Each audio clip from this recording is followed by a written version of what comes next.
الكريم. أما بعد، أعوذ بالله من الشيطان الرجيم. بسم الله الرحمن الرحيم. ولا يحسبن الذين كفروا أنما نملي لهم خير لأنفسهم إنما نملي لهم ليزدادوا إثما ولهم عذاب مهين. ما كان الله ليذر المؤمنين على ما أنتم عليه حتى يميز الخبيث من الطيب وما كان الله ليطلعكم على الغيب ولكن الله يجتبي من رسله من يشاء. فآمنوا بالله ورسوله وإن تؤمنوا وتتقوا فلكم أجر عظيم.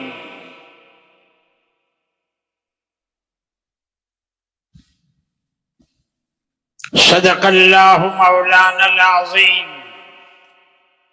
وصدق رسوله النبي الحبيب الكريم، ونحن على ذلك لمن الشاهدين والشاكرين، والحمد لله رب العالمين. قال النبي صلى الله عليه وسلم: الحسين مني وأنا من حسين، حسين سبت من الأسباط، أو كما قال رسول الله صلی اللہ علیہ وسلم.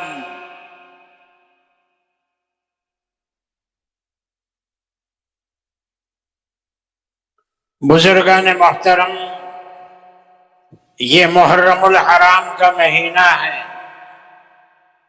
اور آج 10ویں محرم کی تاریخ ہے. 10ویں محرم کو نواس رسول، سبط پیمبر، ہماری آنکھوں کی ٹھنڈک، ہمارے روحانی امام اور پیشوا حضرت حسین ابن علی رضی اللہ تعالی عنہ اور ان کے علاوہ 17 اہل بیت، یعنی کل 18، اور اس کے علاوہ اور اعوان اور انصار، ان کی شہادت کا واقعہ رونما ہوا. ایک اور شہادت بھی ہوئی ہے جس کی طرف ہمارا ذہن نہیں گیا اور نہ ہمیں معلوم ہے. سیدنا حضرت عمر ابن خطاب رضی اللہ تعالی عنہ، جن کا لقب امیر المؤمنین ہے، العدوی قریشی، ابو حفص الفاروق جن کا لقب ہے، جن کے ایمان لانے سے اسلام کو تقویت ملی، مسلمانوں کو قوت ملی، قیامت تک حاجی اور عمرہ کرنے والے آئیں گے اور در اقدس پر سلام پیش کریں گے: السلام علیکم یا امیر المؤمنین عمر بن الخطاب.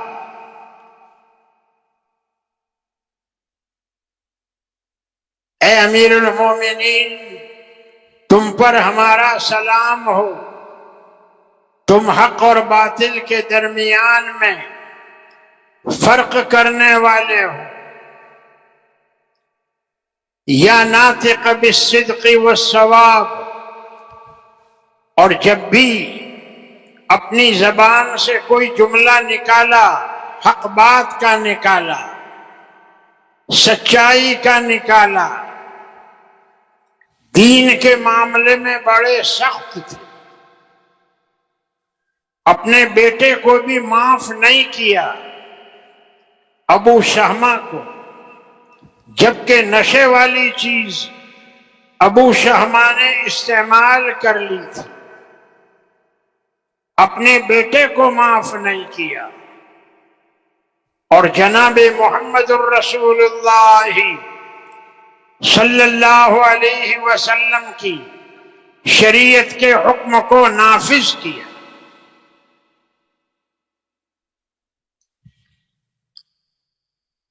کوڑے لگوائے بھرے دربار میں،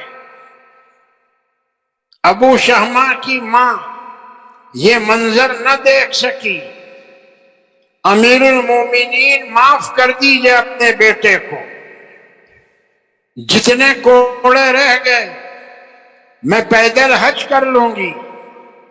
حضرت عمر ابن خطاب نے فرمایا، اے ابو شہمہ کی ماں، رسول پاک صلی اللہ علیہ وسلم کی شریعت میں کوڑے کا بدل حج کرنا نہیں۔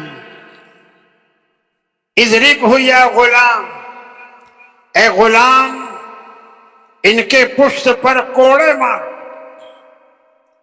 پھر کوڑے مارے گئے۔ ماں پھر دیکھ نہ سکی، امیر المومنین معاف کر دیجئے اپنے لختے جگر کو، جتنے کوڑے رہ گئے میں اونٹ ذبح کر دوں گی اللہ کے نام پر۔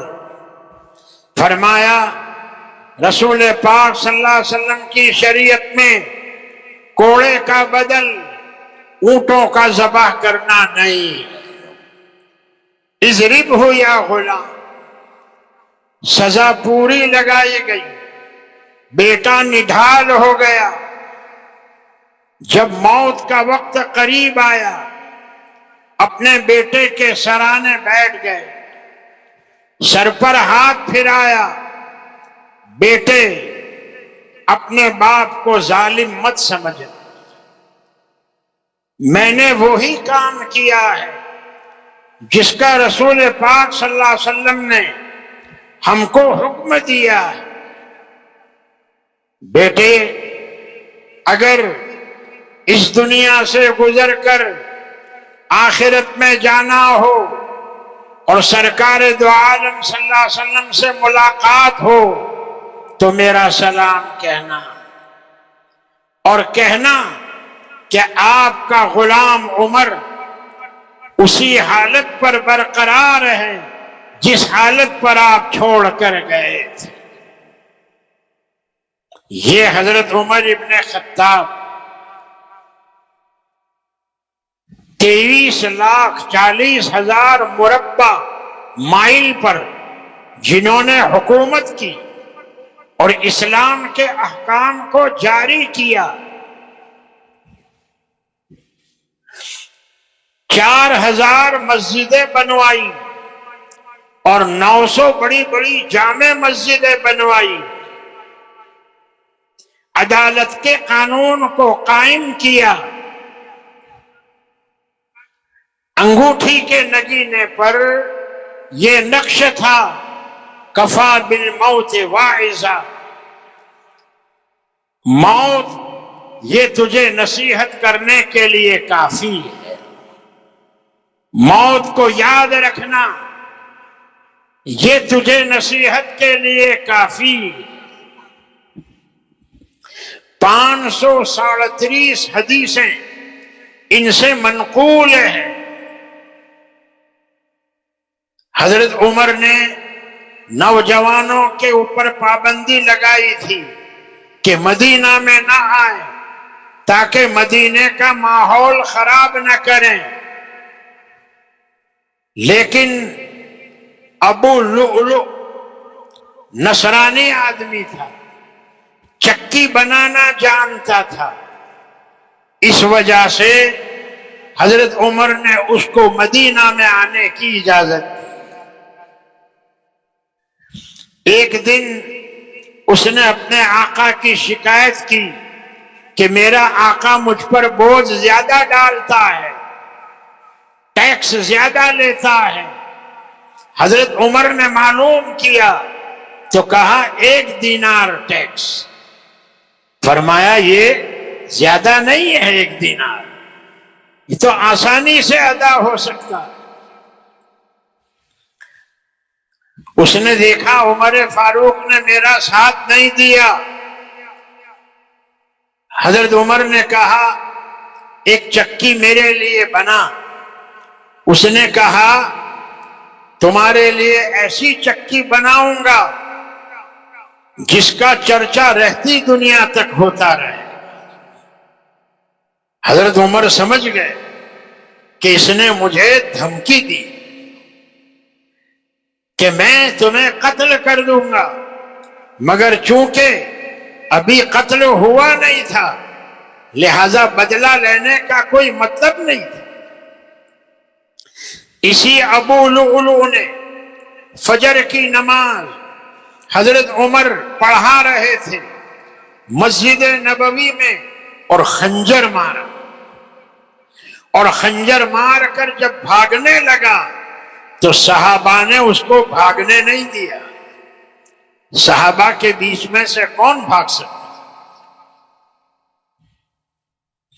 اس نے دیکھا کہ اب صحابہ مجھے نہیں چھوڑیں گے، اس نے خودکشی کر لی، خود ہی خنجر مار دی۔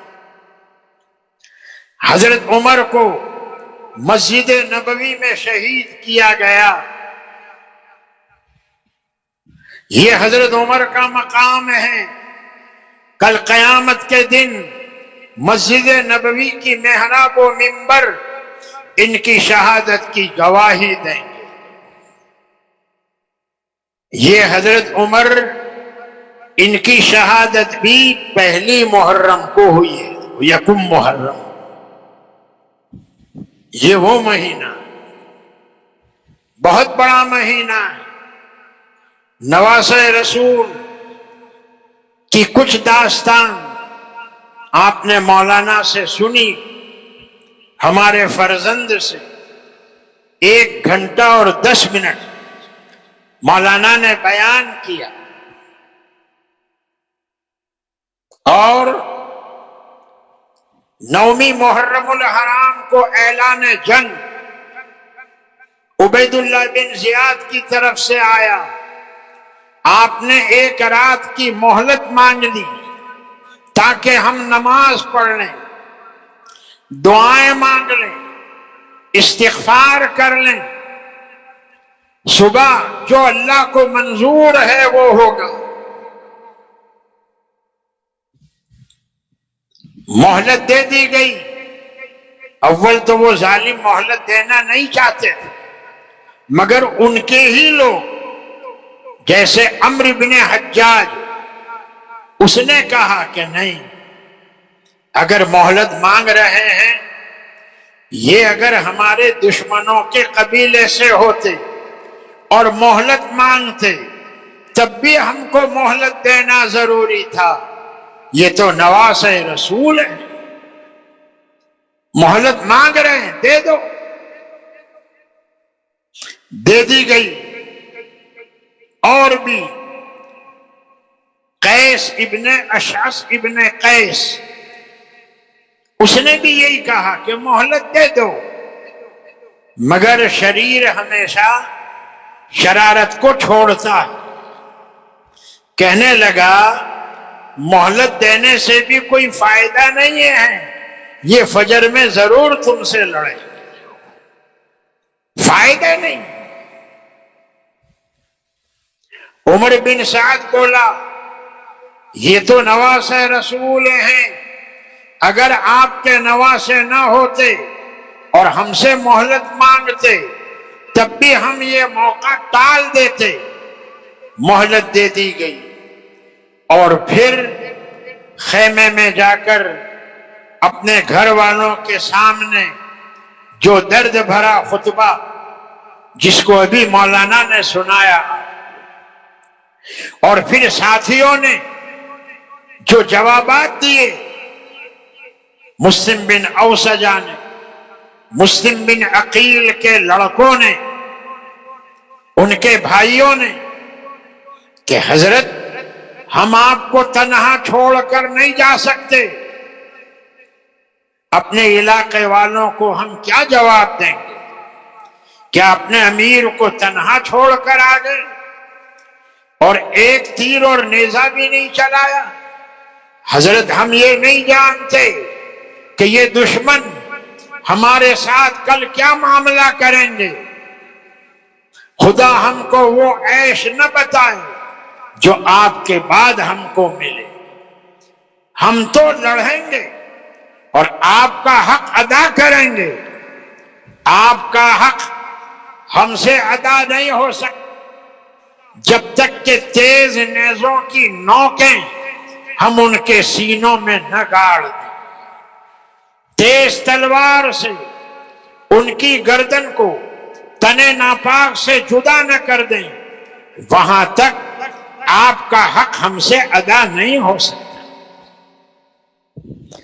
جذبات حضرت عالی مقام نے اجازت دے دی، اچھا رہو، اور پھر درد بھرے اشعار اور قرآن کی وہ آیت سورہ آل عمران کی جو میں نے پڑھی، جس کا ترجمہ مولانا نے کر دیا ابھی۔ کافر لوگ یہ نہ سمجھے کہ ہمارا ڈھیل دینا ان کو بہتر ہے، ہم ڈھیل اس لیے دیتے ہیں تاکہ وہ گناہوں پر گناہ کریں اور ہم اچانک ان کو پکڑ لیں، ان کے لیے دردناک عذاب۔ یہ آیت پڑھ رہے تھے، بہن زینب سے برداشت نہ ہوا، رونے لگی، تو بھائی نے بہن کو صبر کی تلقین دی۔ بہن زینب، تو اللہ کی بندی میں بڑی صبر کرنے والی بندی ہے، آج تیرے صبر کو کیا ہوا؟ یہ موت ہر ایک کو آنی ہے، کل من علیہا فان وَيَبْقَى وَجْهُ رَبِّكَ ذُو الْجَلَالِ وَالْإِكْرَامِ فَبِأَيِّ آلَاءِ رَبِّكُمَا تُكَذِّبَانِ۔ موت کا مرحلہ ہر ایک کو آنا۔ بہن، آج تیرے صبر کو کیا ہوا؟ صبر کر، صبر کا بدلہ جنت۔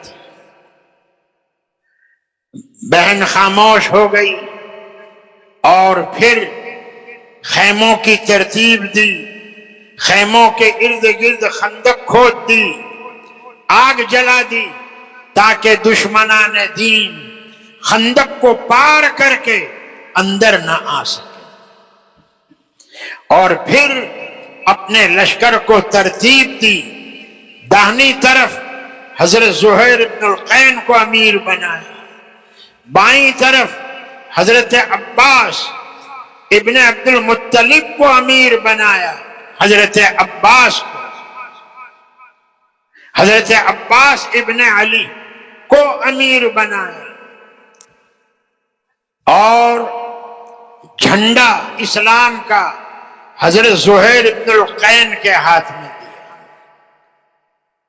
اور پھر اونٹنی پر بیٹھ کر میدان کربلا میں دشمنوں کے سامنے نکلے اور یہ خطبہ آپ نے دیا، جس کے ابتدائی لفظ میں پڑھ رہا ہوں، ایھا الناس اسمعوا قولی ولا تعجلوا فی امری حتی اعظکم بما یجب لکم علی واعتذر بمقدمی علیکم فإن قبلتم عذری وتصدقتم قولی فلکم فی ذلک اسعد وإن لم تصدقونی ولم تقبلوا قولی فاجمعوا شرکاءکم ثم اقضوا الی ولا تمہلوا ان ولی اللہ وهو يتولى الصالحین۔ اے لوگو، ہمارے معاملے میں جلدی مت کرو، یہاں تک کہ میں تمہاری طرف آنے کا مقصد بتا نہ دوں کہ میں کیوں آیا، اور میں اپنی معذرت تم سے بیان نہ کر لوں، اگر تم نے میری بات مان لی دنیا اور آخرت میں کامیاب رہو گے، اور اگر میری بات نہ مانی تو ناکام رہو گے، تم میرا کچھ نقصان نہیں کر سکو گے۔ میرا ولی اللہ ہے اور وہی نیک لوگوں کا ولی اور سرپرست۔ بہن زینب نے پھر رونا شروع کیا تو آپ نے اپنے بھائی عباس اور زین العابدین کو کہا، بیٹا پھوپھی کو سمجھاؤ۔ سمجھایا گیا، پھر زینب خاموش ہو گئی۔ پھر امام عالی مقام نے خطبہ دیا، ایھا الناس فانظروا الی نسبی من انا ثم راجعوا الی نفوسکم فعاتبوها هل يجوز لكم قتلی وانتهاك حرمتی انا ابن بنت نبیکم محمد صلی اللہ علیہ وسلم اولیس سید الشہداء حمزہ بن عبد المطلب هو عم ابی اوليس جعفر الطيار هو عمي اولم يبلغكم قول رسول الله صلى الله عليه وسلم لي ولأخي حسن انتما سيدا شباب اهل الجنة وقرة عين لأهل السنة والجماعة۔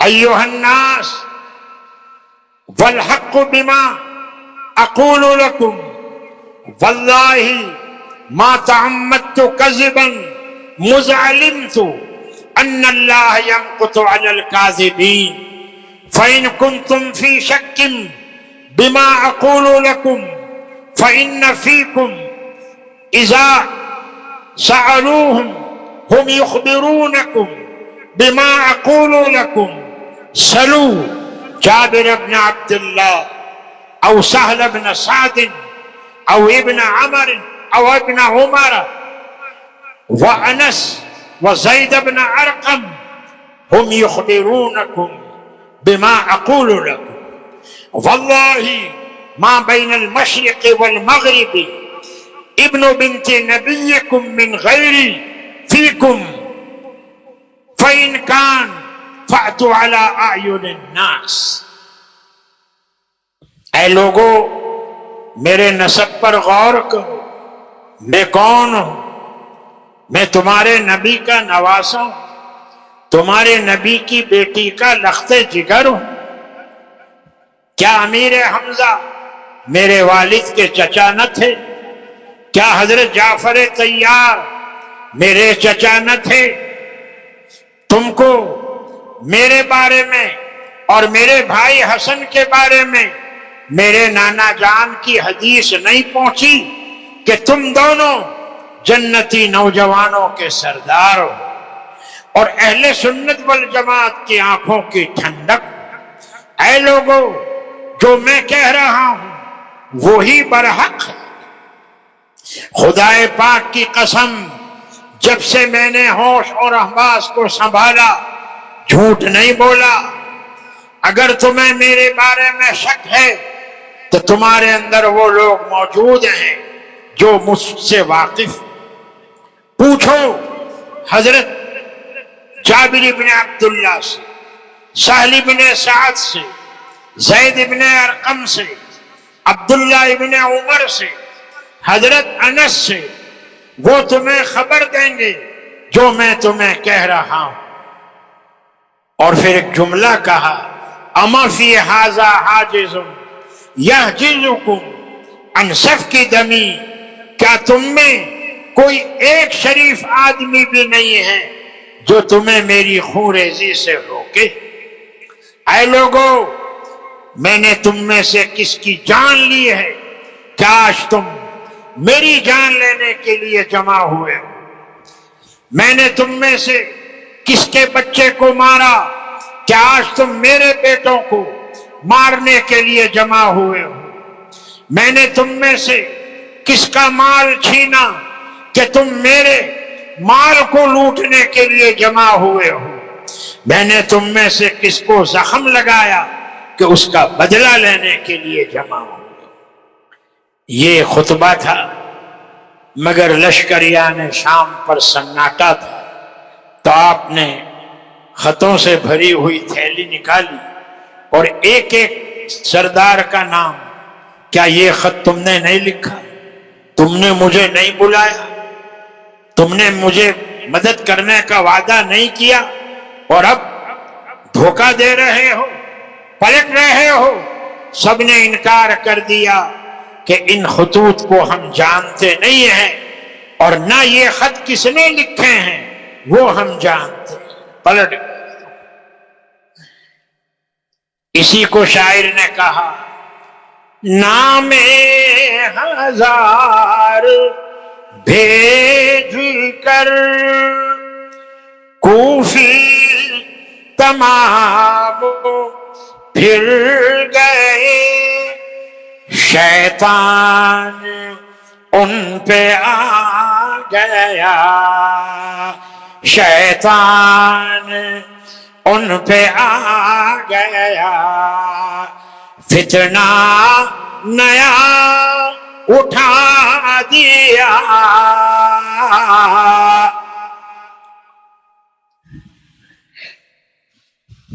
نور نظر رسول کا، لخت جگر بطول کا، یعنی حسین نے سبھی لٹا کر ہمیں بتا دیا۔ سارے جوان کٹ گئے، بچے شہید ہو گئے، آل نبی نے حشر کا نقشہ یہاں بتا دیا۔ ہم سب کی طرف سے ہزار سلام ہو سبط پیمبر آل رسول سیدنا حضرت حسین ابن علی رضی اللہ تعالیٰ عنہ پر اور دیگر شہداء پر۔ اللہ تعالیٰ ان دونوں بیانوں کو قبول فرمائے، آج کے جلسے کو قبول فرمائے۔ مفتی سہیل صاحب نے دعوت دی تھی، ہمارے معتقد ہیں، اس لیے آنا پڑا، اور یہ مولانا نے کچھ شروع کی باتیں اور میں نے پھر اخیری خطبہ، یہ دونوں باتیں ہم نے آپ کے سامنے رکھی۔ ابھی تو پھر میدان کربلا شروع ہوتا ہے، پہلے کون نکلا، یہاں سے کون نکلا، یہ پوری تفصیل میں بتایا کرتا تھا بڑودہ میں مجمع بھی بڑا ہوتا تھا، مگر اب چونکہ مجھے وہ ہمت نہیں رہی، عمر ہوئی، اس لیے میں نے یہ لمبا بیان چھوڑ دیا۔ مفتی صاحب کی دعوت پر لبیک کہتے ہو اور اپنے بچے کا ساتھ دینے کے ارادے سے میں آیا یہاں۔ مولانا گزشتہ جمعرات کو تو مدینہ میں تھے اور آج بھروچ میں۔ اللہ ہم سب کو مدینہ کی زیارت نصیب فرمائے، مکہ کی زیارت نصیب فرمائے، ہمارے معصوم بچوں پر رحم فرمائے، ان بچوں کو دین کا داعی بنائے، ہمارے مرحوم والدین کی اللہ مغفرت فرمائے، ان کے درجات بلند فرمائے، قبر کو نور سے منور فرمائے، آمین۔ وآخر دعوانا ان الحمد للہ رب العالمین۔ بسم اللہ الرحمن الرحیم۔ اللہم صلی علی سیدنا ونبینا مولانا محمد وعلی آل سیدنا ونبينا مولانا محمد وبارك وسلم. الحمد لله رب العالمين والعاقبة للمتقين، والصلاة والسلام على سيد الأنبياء والمرسلين محمد صلى الله عليه وسلم وعلى آله وأزواجه وأصحابه وأتباعه أجمعين، والصلاة والسلام على سائر الأنبياء والمرسلين وعلى آلهم وأزواجهم وأصحابهم وأتباعهم أجمعين، وبارك وسلم تسلیما کثیرا کثیرا. یا اللہ ہم سب پر رحم فرما، یا اللہ کرم فرما، عفو درگزر کا معاملہ فرما، خیر کے فیصلے فرما، کامیابی عطا فرما، رکاوٹوں کو دور فرما، پریشانیوں کو ختم فرما. اے اللہ ان بیانات کو قبول فرما، شہدائے کربلا کو ہم سب کی طرف سے بہترین بدلہ عطا فرما.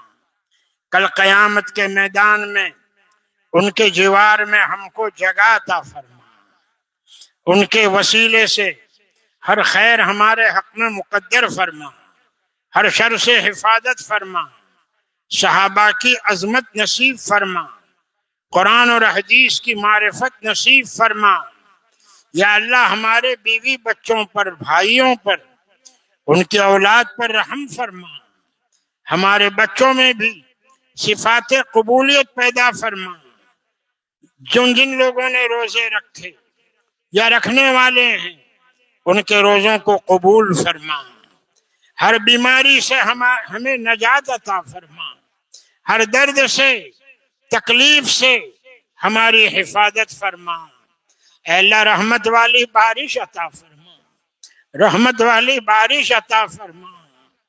اے اللہ ہریالی اگانے والی بارش عطا فرما، مدد کرنے والی بارش عطا فرما. تیرے بندے گرمی سے پریشان ہیں، اے اللہ رحمت کی بارش سے ٹھنڈک عطا فرما. اے اللہ ٹھنڈی ہوائیں چلا دے، اے اللہ ٹھنڈی ہوائیں چلا دے. شہدائے کربلا کی برکت سے ہماری دعاؤں کو قبول فرما. جو بیمار ہیں شفائے کاملہ عاجلہ دائمہ عطا فرما. جو جیلوں میں ماخوذ ہیں ان کی مدد فرما، ان کو رہائی نصیب فرما. جو حج کر کے آئے ہیں ان کے حج کو قبول فرما. جو عمرے میں جانے والے ہیں ان کے عمرے کو قبول فرما. ان کی دعاؤں میں ہمارا حصہ، ہمارے بیوی بچوں کا حصہ شامل فرما. اے اللہ آج کے اس جلسے کو قبول فرما، جائز مرادیں پوری فرما. جتنا بھی خرچ ہوا ہے آج کے جلسے کے پیچھے اس خرچ کو قبول فرما، اس میں برکت عطا فرما، برکت والی روزی ان کو عطا فرما. اللہم صلی علی سیدنا ونبینا ومولانا محمد وعلی آل سیدنا ونبینا مولانا محمد وبارک وسلم. سبحان ربک رب العزت عما یصفون، سلام علی المرسلین، الحمد للہ رب العالمین، برحمتک یا ارحم الراحمین.